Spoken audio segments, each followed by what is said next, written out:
Tony, what's the funniest thing from the sports weekend? Thanks for asking, Chris. It was La Miseria that was the Miami-Virginia game.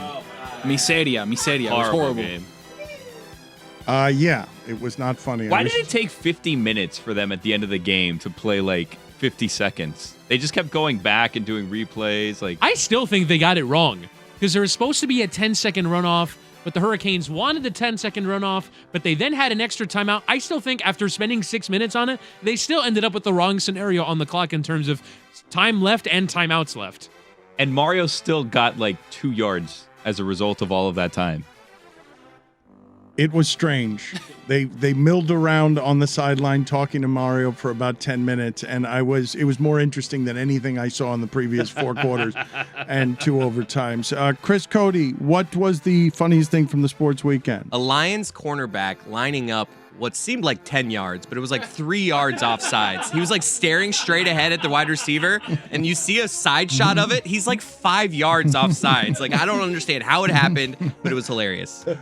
Billy, what was the funniest thing from the sports weekend? So today we've been playing this game behind the scenes where we're trying to figure out, and it's less so of a game, we're trying to figure out if people on TV are dressed in costumes or if they're just dressed really weird today. Costume or nostume? Yeah, it's strange. And then I don't think that we've addressed what we've been wearing today, but everyone's kind of been trying to figure out what Chris Cody is. And moments ago, he just announced, I look like my mom. And then we were trying to figure that out. I don't want to insult my mom. No, when I had the glasses on, Yeah. my mom wears glasses, and I kind of have the same face as her, so I keep looking up at the screen, and I see my mother. He said he looks like his mom, and then Tony looked at me and said, or Chris looked at me and said, you look like Donny Osmond. And then Jess said, who the bleep is Donny Osmond?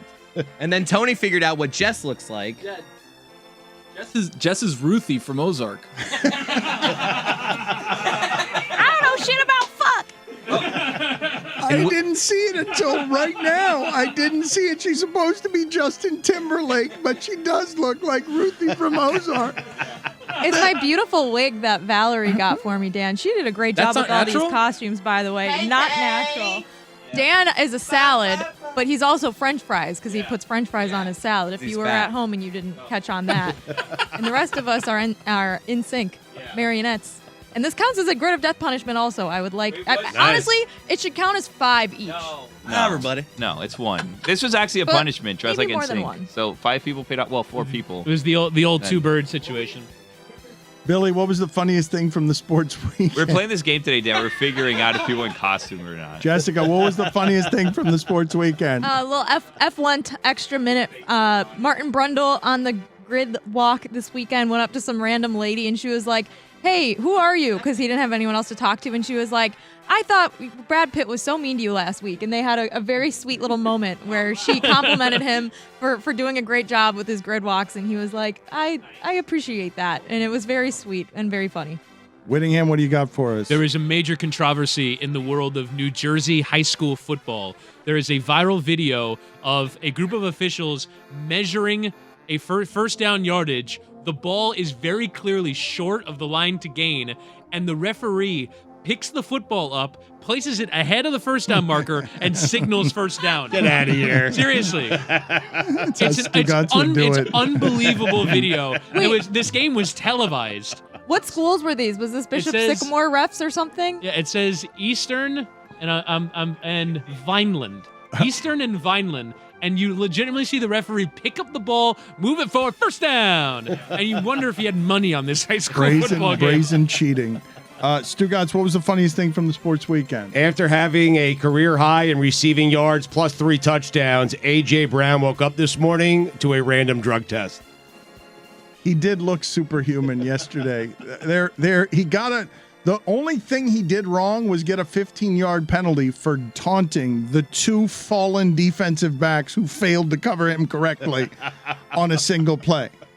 Twice in that game, Stugotz, Jalen Hurts threw into obvious double coverage. Yep. And it did not matter. Nope. Because A.J. Brown is big and strong and bigger and stronger than anyone in your secondary. Deserved the drug test, though, huh? I mean, I'm shocked no one picked DJ Moore for funniest thing. Stephon Diggs wanted to fight everybody yesterday, huh? Like, that was crazy. He was fighting people coming out of the tunnel. He was having to be held back by his entire team after a touchdown. Like, how awesome was that? I love him, too. And how have we not gotten rid of single tunnels? There's a huge problem in the Michigan State game. There's a huge problem in Bills-Packers last night. Everyone was trying to fight each other. How, in modern innovation, do we not have a tunnel for each team? In the Michigan State game, that video was of just a kid without a helmet, a Michigan kid who just got stuck getting pummeled under the Michigan State kids, right? They were just punching him. Yeah, and James Franklin said last weekend that he didn't like that they were, because there was a similar type like scuffle last weekend with Penn State and Michigan, and everyone's like, all right, James Franklin. But then much worse video from this week, and I think 3 players have been suspended from Michigan State's team. It was a very ugly scene. It was ugly. It wasn't funny, but did anyone else kind of chuckle when they like panned the camera? You just saw kind of like a Michigan staffer just like, Yeah, just, guy, like, keep guy, walking guy by, with like, a what am I headset gonna on. do? Yeah, Guy with a what headset am I on. gonna do I'm not about going to this? jump in there. Yeah. Kept it moving. LeBron James went on a podcast this week and renounced his Cowboys footballdom because he didn't like how they were, wishy-washy about the kneeling during the anthem. So now he's a fan of the Browns. I can't. He said I can't morally support the Dallas Cowboys, so I'm a Browns fan now. This was in his announcement that he's going to be doing an alternate broadcast on Thursday Night Football. Wait a minute. That's Yes. right. No, that's legitimately The Office. That is a scene from Is this The an Office. Onion article? No, that is a real thing on an Instagram Live. All that he of did- this really happened. Yes. Okay. While announcing that he will be doing an alternate broadcast of this upcoming Thursday Night Football game, that he has morally abandoned the Dallas Cowboys to support the Browns.